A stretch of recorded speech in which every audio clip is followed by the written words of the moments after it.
सूर्य का तत्व, वेदों का प्राकट्य, ब्रह्मा जी द्वारा सूर्य देव की स्तुति और सृष्टि रचना का आरंभ। कौष्टुकी बोले, द्विज श्रेष्ठ, आपने मनवंतरों की स्थिति का भली भांति वर्णन किया और मैंने क्रमशः विस्तार पूर्वक उसे सुना। अब राजाओं का संपूर्ण वंश, जिसके आदि ब्रह्मा जी हैं, मैं सुनना चाहता हूँ। आप उसका यथावत वर्णन कीजिए।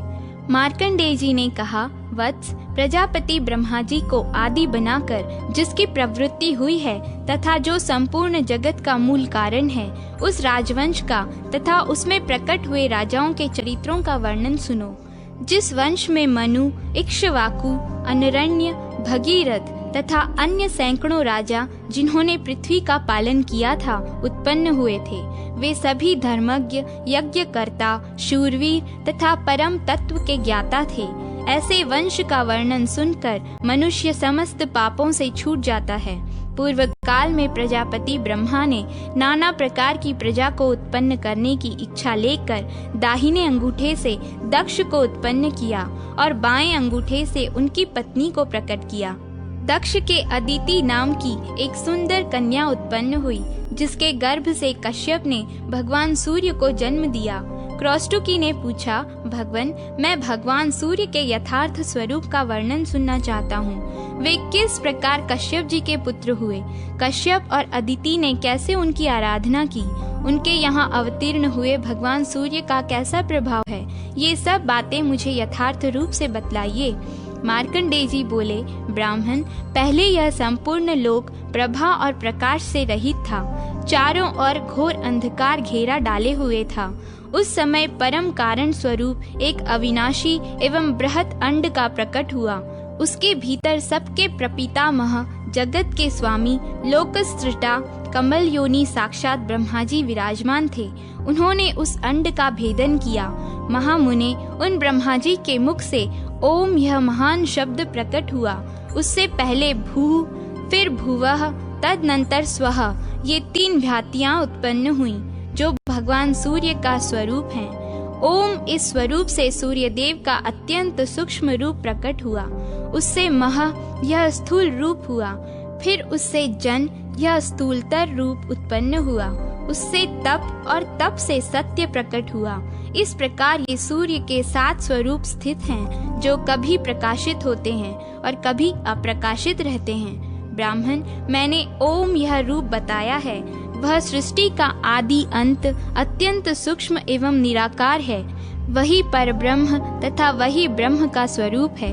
उक्त अंड का भेदन होने पर अव्यक्त जन्मा ब्रह्मा जी के प्रथम मुख से ऋचाएं प्रकट हुईं।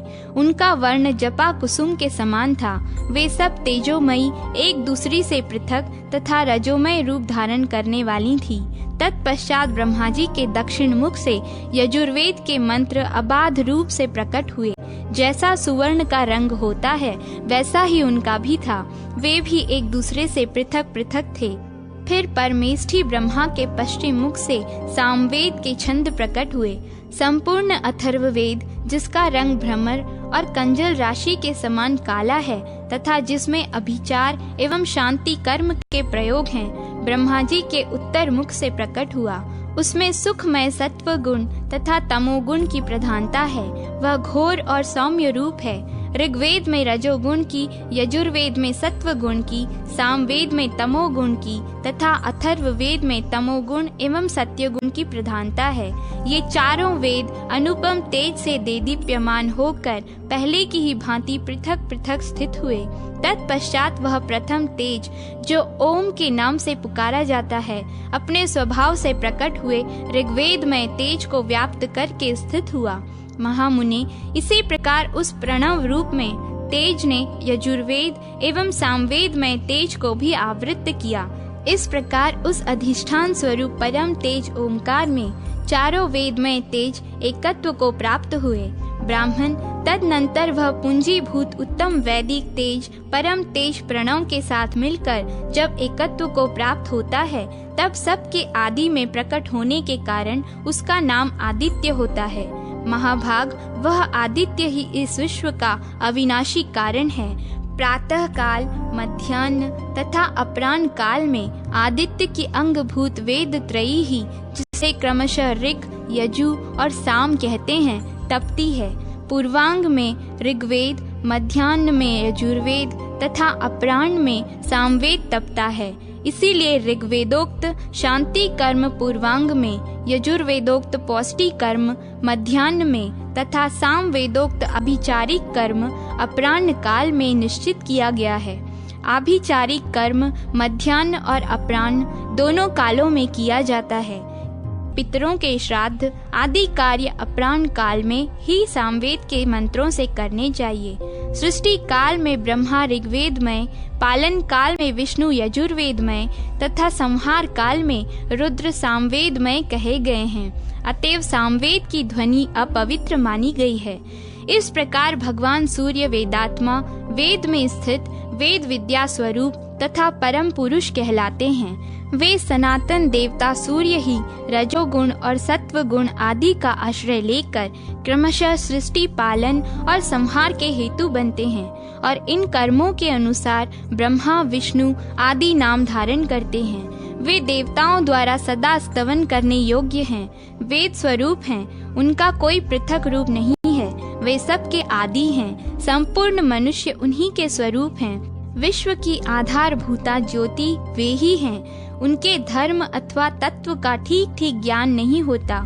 वे वेदांत गम्य ब्रह्म एवं पर से भी पर हैं। तदनंतर भगवान सूर्य के तेज से नीचे तथा ऊपर के सभी लोग संतप्त होने लगे। यह देख सृष्टि की इच्छा रखने वाले कमल योनि ब्रह्मा जी ने सोचा, सृष्टि, पालन और संहार के कारण भूत भगवान सूर्य के सब और फैले हुए तेज से मेरी रची हुई सृष्टि भी नाश को प्राप्त हो जाएगी। जल ही समस्त प्राणियों का जीवन है। वह जल सूर्य के तेज से सूखा जा रहा है। जल के बिना इस विश्व की सृष्टि हो ही नहीं सकती। ऐसा विचार कर लोक पितामह भगवान ब्रह्मा ने एकाग्रचित्त होकर भगवान सूर्य की स्तुति आरंभ की।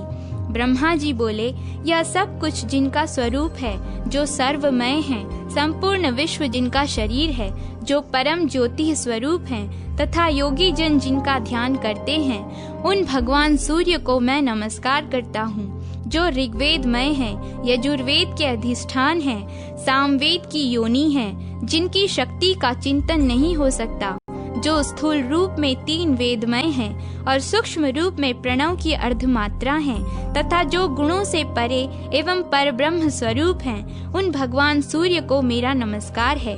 भगवान, आप सबके कारण परम ज्ञेय, आदि पुरुष, परम ज्योति, ज्ञानातीत स्वरूप, देवता रूप से स्थूल तथा पर से भी परे हैं, सबके आदि एवं प्रभा का विस्तार करने वाले हैं। मैं आपको नमस्कार करता हूँ। आपकी जो आद्या शक्ति है, उसी की प्रेरणा से मैं पृथ्वी, जल, अग्नि, वायु, उनके देवता तथा प्रणव आदि से युक्त समस्त सृष्टि की रचना करता हूँ। इसी प्रकार पालन और संहार भी मैं उस आद्या शक्ति की प्रेरणा से ही करता हूँ, अपनी इच्छा से नहीं।